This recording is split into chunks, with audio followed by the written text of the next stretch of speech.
ये तारड़ साहब का मौक़िफ़ था। मैंने सोचा कि और मौक़िफ़ भी लिया जाए। ख़बरें भी आपको दे चुका प्रोग्राम में। अदर काज़मी साहब खुशामदीद कहते हैं आपको प्रोग्राम में। आज मैं तारड़ साहब से ये पूछा था कि ये बहरमन तंगी साहब ने तो बड़ी तंगी का मुजाहरा किया, सेनेट में ही करारदाद ले आए कि जनाब ये एक्स को बंद कर दें, यूट्यूब को, इंस्टा को बंद कर दें, ये अब आवाम को गुमराह कर रही है, यूथ को गुमराह कर रही है, मुल्की मुफाद के ख़िलाफ़ है। उनसे मैंने ऑन एयर कमिटमेंट लेने की कोशिश की कि आप वादा करें कि आपके दौर में ये कदगन नहीं लगेगी। तो ये आप लोग क्यों ख़राब होते हैं इन ऐप्स को देख के, जो एक सेनेटर को बेचारे को करारदाद जमा करवानी पड़ गई? ये तो बंद होनी चाहिए है।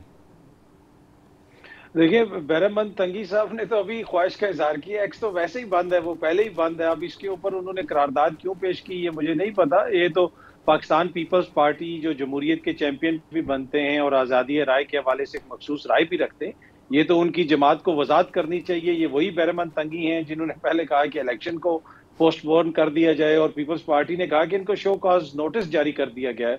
तो आई डोंट नो अब इस वक्त ये जमात की क्या पोजीशन है इसके ऊपर। देखें, एक्स को जो बंद किया है, जिस निगरान हुकूमत ने बंद किया, वो निगरान हुकूमत भी पीपल्स पार्टी और नून लीग की हुकूमत का तसल्सल है।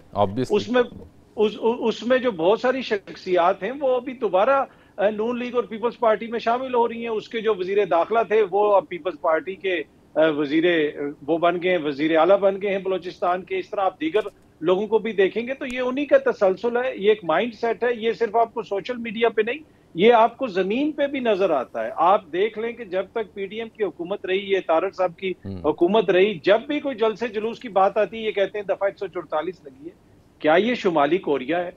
आज जो इन्होंने लाहौर में किया जी, कि पीसफुल असेंबली भी नहीं करने दी नून लीग की हुकूमत ने, वहां पे वुकला को पकड़ लिया, हाई कोर्ट के दरवाजे को बाहर, गेट को बंद कर दिया जी, वुकला बाहर नहीं आ सकते, 144 लगी हुई है। तो ये क्या ये जमहूरी रवैया है? क्या जमहूरी हुकूमतों का रवैया ऐसा होना चाहिए? ये तो इनको खुद से अपने आप से क्वेश्चन करना चाहिए। बड़ी इंपॉर्टेंट बात जो मुस्तफा साहब से बात कर रहा था कि जो नकलें अचकज़ई साहब की उतरी, जिन अलकाबात से मौलाना को मुखातिब किया जाता रहा, वही मौलाना अब हज़रत मौलाना हो चुके, वही अचकज़ई चादर वाला बाबा जो नकलें थीं वो जनाब अचकज़ई महमूद खान अचकज़ई बन चुके हैं।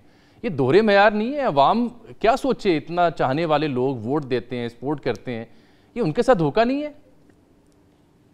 अब देखिए, अगर आप शहबाज शरीफ साहब की वजारत उज़्मा के प्रपोजल्स देख लें और उसमें आप वो जो नाम देखें तो आपको नजर आएगा कि कौन उनको प्रपोज कर रहा है। अब ये पीपल्स पार्टी और नून लीग वाले एक दूसरे के खिलाफ क्या कुछ कहते रहे, घसीटना, ये वो, उसमें तफसील में नहीं जाना चाहता। मौलाना के साथ उनका इत्तेहाद नहीं होगा। उनकी जमात का ये मौकिफ है कि जी धांधली वाले मामले पे शायद हमारी कोई बातचीत हो। लेकिन ये जो अचकज़ई साहब की नॉमिनेशन है ये बड़ी सिग्निफिकेंट है। ये शो करता है कि अब किस तरफ जा रही है पाकिस्तान तहरीक इंसाफ की सियासत, किस तरफ जा रही है, ये अब शो करता है। इसलिए कि आपने जुनैद अकबर की सुनी होगी है, मैंने जुनैद अकबर खान साहब की तकरीर, और उनकी तकरीर आप सुने और उसके बाद आप अचकज़ई साहब की नॉमिनेशन देखें तो ये वाज़े एक तरह से लाइन ले ली है इमरान खान साहब ने कि अब उन्होंने किस किस्म की सियासत करनी है। अचकज़ई साहब हार जाएं या जीत जाएं ये मैटर नहीं करता।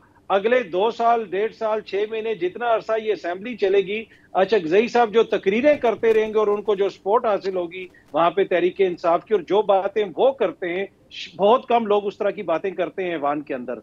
तो मेरे ख्याल में ये एक बड़ा कैलकुलेटेड मूव है खान साहब का, और वाज़े पैगाम है कि अब जो हमारी, यानी आप कह रहे हैं कि इसमें कोई दोहरा मेयार नहीं है, बल्कि कैलकुलेटेड मूव है, ये दोहरा मेयार नहीं है? नहीं, दोहरा मेयार तो देखिए हो सकता है, कोई कह सकता है कि जी दोहरा मेयार है, पर मैं सिर्फ उनकी सियासत का ये कह रहा हूं कि ये कैलकुलेटेड मूव है। एंटी इस्टेब्लिशमेंट उन्होंने अब सियासत करनी है।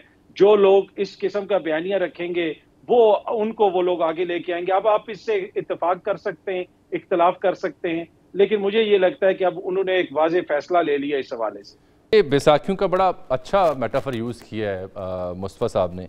बैसाखियों के साथ ऐसी मईशत, ऐसी कौम, ऐसा मुल्क जो अनगिनत मसाइल का शिकार है, कब तक चला सकते हैं? ये सिस्टम आपको चलता दिखाई दे रहा है? देखिए, ये डिलीवर कर रहा है। पहली बात तो ये है कि क्या अभी जो हालत है, हम कह रहे हैं कि ये चल रहा है, मुझे तो ये चलता हुआ नजर नहीं आ रहा। आपके मुल्क में जमहूरियत है, 73 का आइन है। आज जो हमने लाहौर की सड़कों पे देखा, अगर एक पॉपुलर जमहूरी हुकूमत है, उसको पीसफुल प्रोटेस्ट से क्या इशू है? अगर आप ये भी बर्दाश्त नहीं कर सकते कि चंद लोग खड़े होकर 2 नारे लगा दें, तो आप फिर कैसे ये कहेंगे कि ये सिस्टम चल रहा है? चलता हुआ नजर आना तो दूर की बात है, ये तो अभी नहीं चल रहा सिस्टम। एक हुकूमत आई हो जिसका ये दावा हो कि जनाब हम बड़ी अक्सरियत से आए हैं पंजाब के अंदर, और हम सबसे बड़ी जमात हैं और हम बड़े पॉपुलर हैं, लेकिन वो इतनी ज्यादा इनसिक्योर हो, वो हमने आज उसकी मिसाल देख ली। दूसरा, फिर जो जिस किस्म का सलूक सोशल मीडिया के साथ साथ सहाफियों के साथ हो रहा है, आपको इख्तलाफ राय हो सकता है, लेकिन असद तूर साहब को गिरफ्तार किया हुआ है। उसके अलावा इमरान रियाज खान को 1 साल पुराने मुकदमे के अंदर मरियम नवाज की हुकूमत में दोबारा गिरफ्तार करके अदालत में पेश कर दिया। ये वो तोहफे हैं, जमहूरी तोहफे जो ये लोग दे रहे हैं आते साथ। तो ये सिस्टम तो इस वक्त ही नहीं चल रहा, आगे ये कैसे चलेगा, ये एक बहुत बड़ा सवालिया निशान है। और फिर दूसरी बात ये है कि इनके लिए 2 चैलेंजेस हैं, और ये मैं 2 साल से अर्ज कर रहा हूं कि एक खैबर पख्तूनख्वा, वो दोस्ती भी खूब निभाते हैं, उन्होंने दोस्ती भी निभा ली है और उधर निशान भी नहीं था, और उसके बाद वो अब किस तरीके से वफाक उनको टैकल करेगा, ये बहुत बड़ा इशू होगा। और दूसरा, ओवरसीज पाकिस्तानी, आपने देखा कि 33 यूएस लॉ मेकर्स ने खत लिख दिया बाइडेन को कि अगली हुकूमत को आपने तस्लीम ही नहीं करना। तो वो कैसे ये सब कुछ चलेगा? तो ये बहुत सारे मसाइल हैं अब, और इसका बैक टू द बेसिक्स जाने की जरूरत है। जो आपके पास आइन और कानून मौजूद है उसके मुताबिक चलें, आप लोग डायलॉग भी करें तो बहुत सारे मसाइल हल हो सकते हैं। अगर आप इस तरह जोर जबरदस्ती से हुकूमत अभी तक तो मुझे डायलॉग की कोई कंक्रीट फॉर्म नज़र नहीं आ रही, बल्कि अभी तो जोड़ तोड़ है, हुकूमत साजी है, वजारतें हैं, ओहदे हैं, उनकी बंदर बांट है, उसके ऊपर गुफ्तगू, उसके ऊपर एक दूसरे को मनाया जा रहा है। मैं कल से, बल्कि जब से प्रोग्राम हमारा शुरू हो, इसी बारे में आपको इतला दे रहा था, चाहे बुगटी साहब का मामला हो, चकजई साहब का, और ख़बरें दुरुस्त साबित हुई। एक ख़बर हमने और जिक्र की थी अपनी ट्रांसमिशंस में कि पंजाब का गवर्नर जो पाकिस्तान पीपल्स पार्टी को मिल सकता है। अभी इतला है मेरे पास कि कायरा साहब जो है ना वो उम्मीदवार हो सकते हैं, वो एक बड़ी ज़बरदस्त पोजीशन इख्तियार कर चुके हैं। पंजाब के गवर्नर कमर ज़मान कायरा हो सकते हैं यहाँ पर। पाकिस्तान मुस्लिम लीग नून और पीपल्स पार्टी के बीच ये कुछ मुफाहमत के इशारे, कुछ इतलात मुझे मिली हैं। खोगर साहब, कैसा होगा ये डिसीजन अगर कायरा साहब यहाँ आते हैं? कुछ लाज रख लेंगे जमहूरियत की, आज़ादी इज़हार राय की और आइन की? कायरा साहब की जो शख्सियत है उसका मैं भी मोतरफ हूँ। कायरा भाई एक अच्छे लॉजिकल तरीके से पार्टी का मौक़िफ़ अपनी गुफ्तगू टीवी चैनल्स पर करते हैं।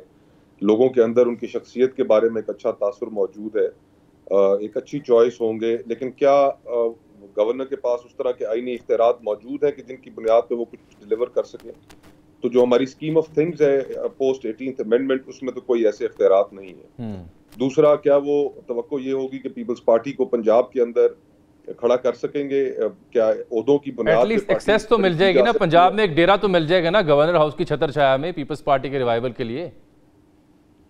नहीं, डेरे सिर्फ उनसे तो सियासत नहीं चलती। इस तरह तो बैरिया टाउन के अंदर एक बहुत आलीशान घर मौजूद है जरदारी साहब का, बिलावल हाउस। लेकिन जी हाँ, सवाल ये पैदा होता है कि आपका बयानिया क्या है? क्या आपके बयानिए की तरफ लोग अट्रैक्ट कर रहे हैं?